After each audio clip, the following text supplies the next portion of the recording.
Okay, so we know now that the wax with its sprue weighs 12 grains of troy.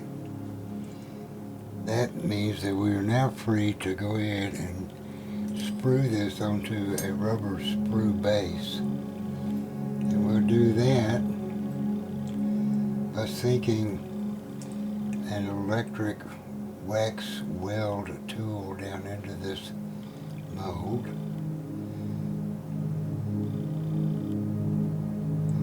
Make that wax all nice and wet down in there so that it will hold this piece. Let's see how this might work.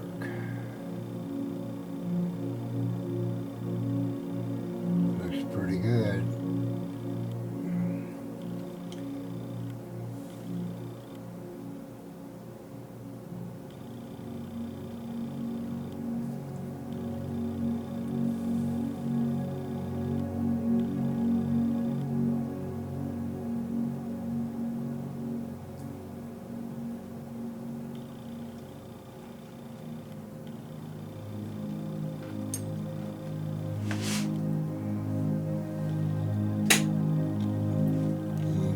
That guy off.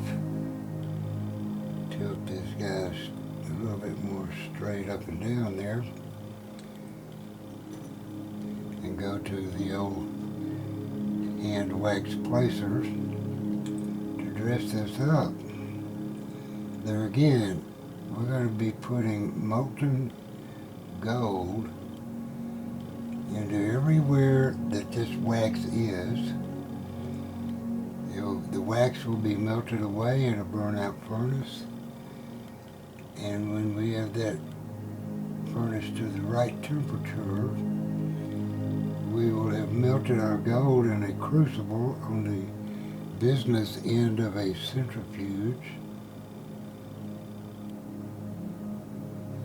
and all of the mold will be nothing but air and gas. When we force the molten gold into everywhere inside this casting flask that is not casting investment material. In other words, the shape of this wax will be a vacuum or void inside a plaster-like mold that will accept high temperatures for an oven burnout.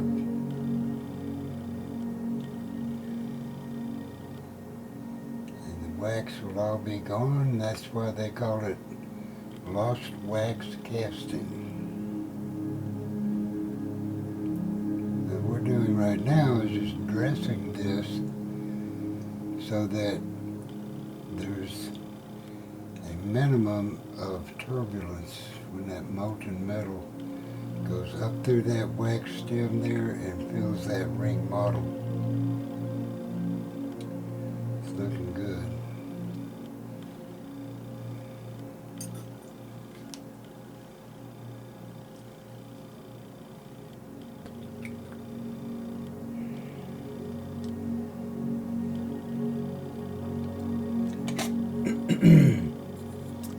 So all of this will now go into this steel casting cylinder.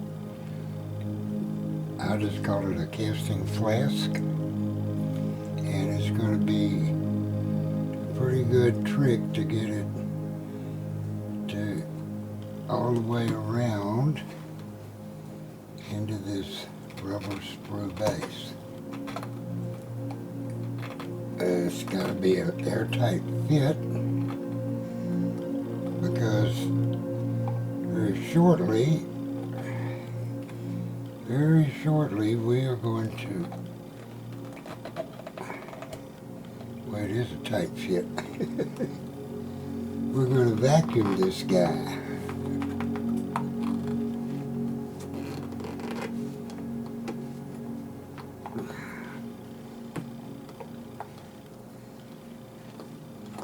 It's a little tighter, I believe, than it was the last time we did this.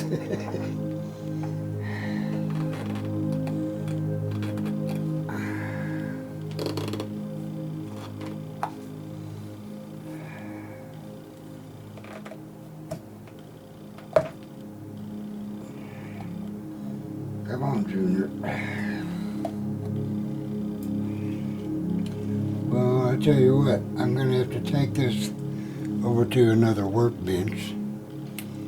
So I don't know if you can see this down in there, but I'm going to have to stand up at a higher work table to get this steel flask into this sprue base. So we'll cut off the film at this point, and we'll start another one later.